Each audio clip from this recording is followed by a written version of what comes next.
Hello everyone, my name is Vatsala Sharma. आज हम discuss करेंगे कि हमने इंटरेस्ट ऑन ड्राइंग को कैसे कैलकुलेट करना है, मतलब कैसे ट्रीट करना है P&L अप्रोप्रिएशन अकाउंट में। अगर हमें डेट ऑफ ड्राइंग ना गिवन हो तब हम इंटरेस्ट ऑन ड्राइंग कैसे कैलकुलेट करेंगे। मैंने एग्जांपल लेके समझाया। फॉर एग्ज़ाम्पल कि पार्टनर ने ड्राइंग की है 10,000 की, ठीक है, और हमें रेट ऑफ इंटरेस्ट, सिर्फ रेट ऑफ इंटरेस्ट गिवन है कोई भी। अब जैसे यहाँ पे मैंने एग्जांपल लिया 10% का, अगर सिर्फ रेट ऑफ इंटरेस्ट गिवन हो तब तो हमने एज इट इज़ सिंपल सा वैसे लगा देना, जितनी ड्राइंग गिवन होगी उस पर रेट ऑफ इंटरेस्ट लगा के आंसर आ जाएगा। जैसे 10% गिवन था तो 10,000 पर 10% निकाल लिया तो आंसर आ गया 1,000। अगर रेट ऑफ इंटरेस्ट के साथ पर एनम भी गिवन हो तब हमने कैसे करना है, तब हमने अपनी तरफ से 6 मंथ्स का टाइम पीरियड लगाना है। ये अपनी तरफ से ज़रूर लगाना है जब हमें रेट ऑफ इंटरेस्ट के साथ पर एनम भी गिवन हो, ठीक है।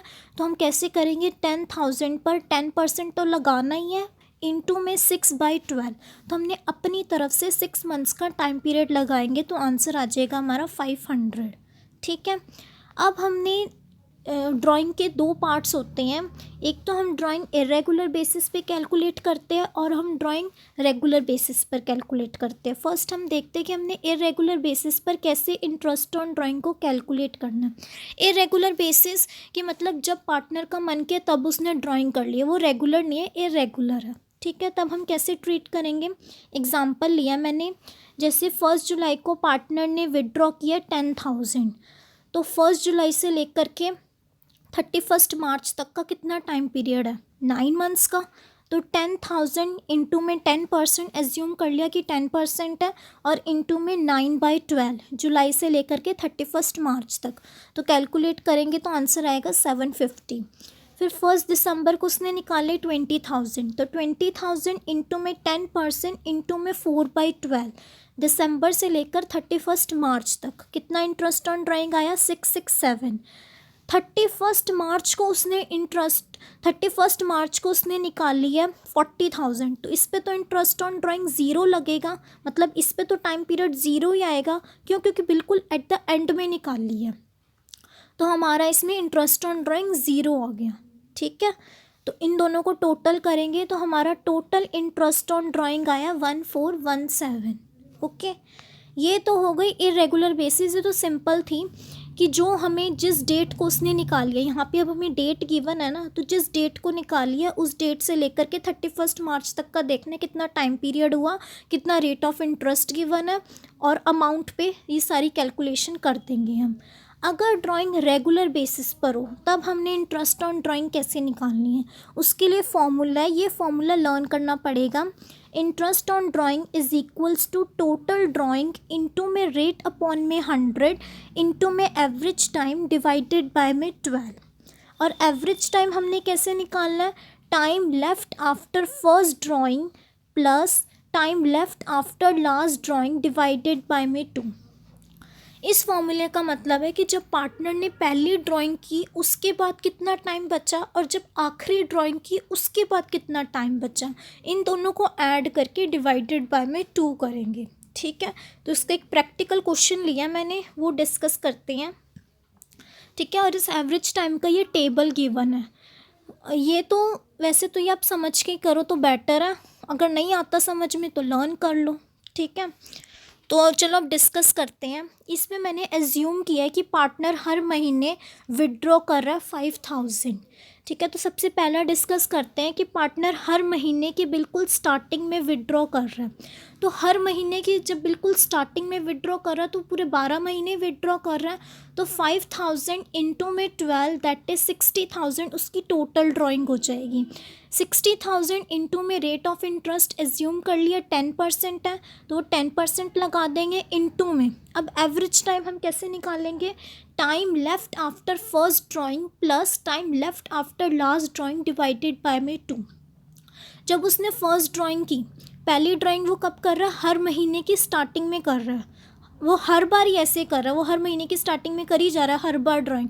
1 जनवरी को कर रहा है, 1 फरवरी, 1 मार्च, 1 अप्रैल, 1 मई, 1 जून, ऐसे कर ही जा रहा है। तो उसने पहली ड्राइंग कब की, 1 जनवरी को, तो पूरा ही साल बचा 12 प्लस फिर उसने लास्ट ड्राइंग कब की, 1 दिसंबर को, तो पूरा एक महीना बच गया। तो 12 + 1 डिवाइडेड बाय में 2 इज इक्वल्स टू में 6.5, तो 6.5 हमारा आ गया एवरेज टाइम। तो 6.5 डिवाइडेड बाय में 12 करेंगे तो हमारा टोटल इंटरेस्ट ऑन ड्राइंग कितना आया, 3250।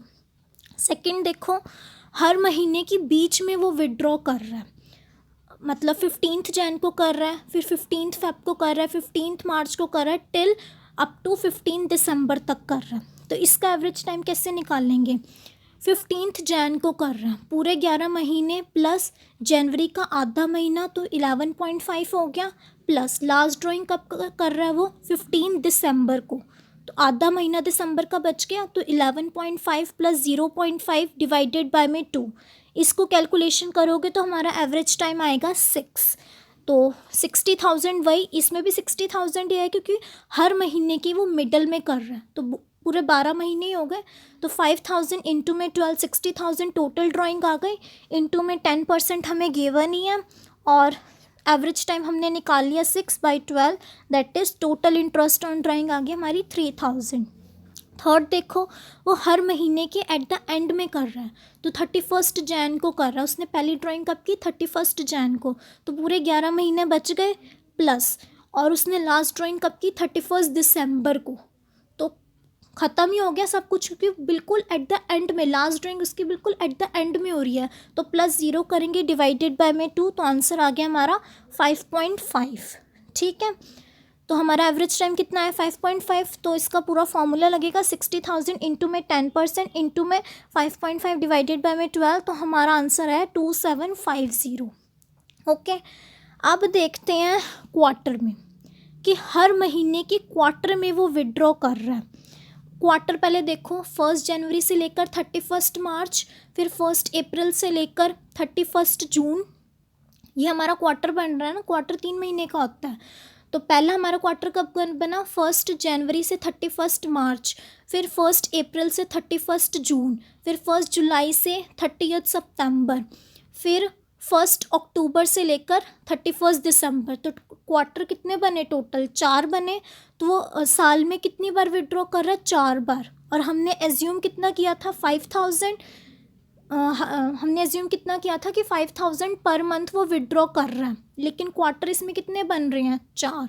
तो 5,000 इंटू में 4, दैट इज़ 20,000 इसमें टोटल ड्राइंग आ रही है।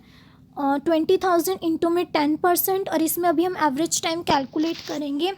अब जैसे वो क्वार्टर की बिगिनिंग में ही निकाल रहा है, तो 1 जनवरी को ही निकाल रहा है, तो पूरे 12 महीने बच गए, प्लस उसने लास्ट ड्राइंग कब की, 1 अक्टूबर को की होगी, 1 अक्टूबर से 31 दिसंबर, ये हमारा लास्ट क्वार्टर बच रहा है। तो क्वार्टर की वो स्टार्टिंग में ही कर रहा है विड्रॉ, तो उसने 1 अक्टूबर को विड्रॉ किया होगा, तो उसके बाद कितना टाइम बचा, 3 महीने। तो कैसे हमारा आएगा, 12 + 3 डिवाइडेड बाय में 2 कैलकुलेट करोगे तो 7.5 आएगा। ठीक है, तो 20,000 इंटू में 10% इंटू में 7.5 डिवाइडेड बाय में 12, तो टोटल इंटरेस्ट ऑन ड्राइंग कितनी आई, 1250। ओके, ये 6 आ गया हमारा एवरेज टाइम, नहीं 7.5 आया, सॉरी, ये 7.5 आया है, 6 का भी निकाल लेंगे। 6 का कैसे आया, ये हर क्वार्टर के मिडल में निकाल रहे हैं, मतलब 1 जनवरी से 31 मार्च, एक क्वार्टर का मिडल क्या होगा, 15 फरवरी, और 1 अप्रैल से लेकर 30 जून तक, तो इनका मिडल कितना होगा, 15 में। ठीक है, ऐसे कर करके वो हर क्वार्टर के मिडल में निकाल रहा है। तो जब वो हर क्वार्टर के मिडल में निकाल रहा है, तो जब उसने पहली ड्राइंग कब की, 15 फरवरी को, तो जब 15 फरवरी को की, उसके बाद कितना टाइम पीरियड बच गया, 10 महीने तो पूरे बच गए, और आधा महीना फरवरी का बच गया।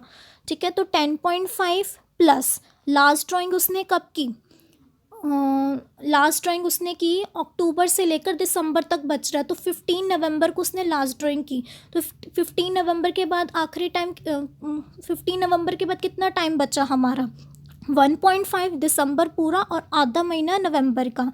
तो 10.5 + 1.5 डिवाइडेड बाय में 2 करोगे तो आंसर आ जाएगा हमारा 6। कि एवरेज टाइम हमारा कितना निकला क्वार्टर का, मतलब हर क्वार्टर के मिडल में जब निकाल रहे हो तो एवरेज टाइम हमारा निकला 6। तो इसका मैंने आगे टोटल इंटरेस्ट ऑन ड्राइंग करके नहीं दिखाया, वैसे ही निकलेगा। 20,000 इंटू में 10% इंटू में 6/12 करोगे तो जो आंसर आएगा वो हमारा टोटल इंटरेस्ट ऑन ड्राइंग हो जाएगा। ठीक है, अब हर क्वार्टर के एट द एंड में वो निकाल रहा है, मतलब 1 जनवरी से लेकर 31 मार्च, मतलब वो 31 मार्च को निकाल रहा है। सेकेंड क्वार्टर हमारा कब बनता है? 1 अप्रैल से लेकर 30 जून को, तो वो 30 जून को निकाल रहा है, मतलब हर क्वार्टर के एट द एंड में वो निकाल रहा है। तो जब उसने फर्स्ट ड्राइंग उसने कब की? 31 मार्च को की उसने ड्राइंग, तो मार्च के बाद कितने महीने बचे? 9। और लास्ट ड्राइंग कब की उसने? 31 दिसंबर को, क्योंकि उसने हर क्वार्टर के एट द एंड में वो निकाल रहा है। तो जब वो एट द एंड में निकाल रहा है तो टाइम पीरियड उसके बाद कुछ बचा ही नहीं, 0। तो 9 + 0 डिवाइडेड बाय में 2, आंसर आएगा 4.5। तो एवरेज टाइम हमारा कितना आया? 4.5, कि हर क्वार्टर के एट द एंड में वो निकाल रहा है। थर्ड है हमारा कि 6 महीने में वो निकाल रहा है, सिर्फ 6 मंथ्स लेंगे, मंथली फॉर 6 मंथ्स, कि हर 6 महीने की स्टार्टिंग में वो निकाल रहा है, हर 6 महीने की वो स्टार्टिंग में निकाल रहा है। तो 1 जनवरी को वो निकाल रहा है तो पूरे 6 महीने बच गए। 1 जनवरी को उसने पहली ड्राइंग करी तो पूरे 6 महीने बच गए, प्लस लास्ट ड्राइंग उसने कब करी? 1 जून को, पूरा 1 महीना बच गया। तो 6 + 1 डिवाइडेड बाय में 2, 3.5 आ जाएगा हमारा एवरेज टाइम। सेकेंड देखो कि हर 6 महीने के वो बीच में निकाल रहा है, मतलब हर महीने के वो बीच में निकाल रहा है, हर 6 महीने के बीच में निकाल रहा है, मतलब 15 Jan, 15 Feb, 15 March, 15 April, up to 15 June तक वो निकाल रहा है। तो जब उसने पहली ड्राइंग करी तो कितना टाइम बच गया? 5.5, क्योंकि 5 महीने पूरे और 1 महीने का आधा लेंगे, क्योंकि वो बीच में निकाल रहा, आधा उसमें चला गया ड्राइंग में और आधा बच गया। ठीक है, प्लस लास्ट ड्राइंग उसने कब की? लास्ट ड्राइंग उसने की 15 जून को, 15 जून को की, तो जून का आधा महीना बच गया, प्लस 0.5, 5.5 + 0.5 डिवाइडेड बाय में 2, आंसर आ जाएगा हमारा 3। अब हर 6 महीने के एट द एंड में वो निकाल रहा है, मतलब 31 जैन, 28 फेब। तो जब उसने जनवरी के एट द एंड में की, कितने महीने बच गए उसके बाद? 5 महीने बच गए, प्लस लास्ट ड्राइंग उसने कब की? एट द एंड में की है, हर 6 महीने के एट द एंड में की है, तो उसके बाद तो कोई टाइम पीरियड नहीं बचा। तो 5 + 0 डिवाइडेड बाय में 2 करोगे तो आंसर आ जाएगा 2.5। इस मतलब इस फॉर्मूले से, इस एवरेज टाइम के फॉर्मूले से ये निकलना था, ये टेबल ऐसे बनना था। बस इसमें यही समझना था कि एवरेज टाइम हमने कैसे निकालना है। जब एवरेज टाइम निकालना आ गया तब तो फॉर्मूले में सब हम आसानी से पुट कर लेंगे, टोटल ड्राइंग निकाल लेंगे कि वो क्वार्टरली निकाल रहा है, मंथली निकाल रहा है, 6 महीने में निकाल रहा है, उससे टोटल ड्राइंग निकल जाएगी, रेट जो गिवन होगा वो रेट रख देंगे और एवरेज टाइम हमने फॉर्मूले से निकाल लेना है। बस आज मैंने आपको इतना ही कराना था। I hope you will like this lecture. अगर आपको मेरा लेक्चर अच्छा लगा तो प्लीज़ मेरे इस चैनल को सब्सक्राइब कीजिए, लाइक कीजिए और शेयर कीजिए फ्रेंड्स के साथ।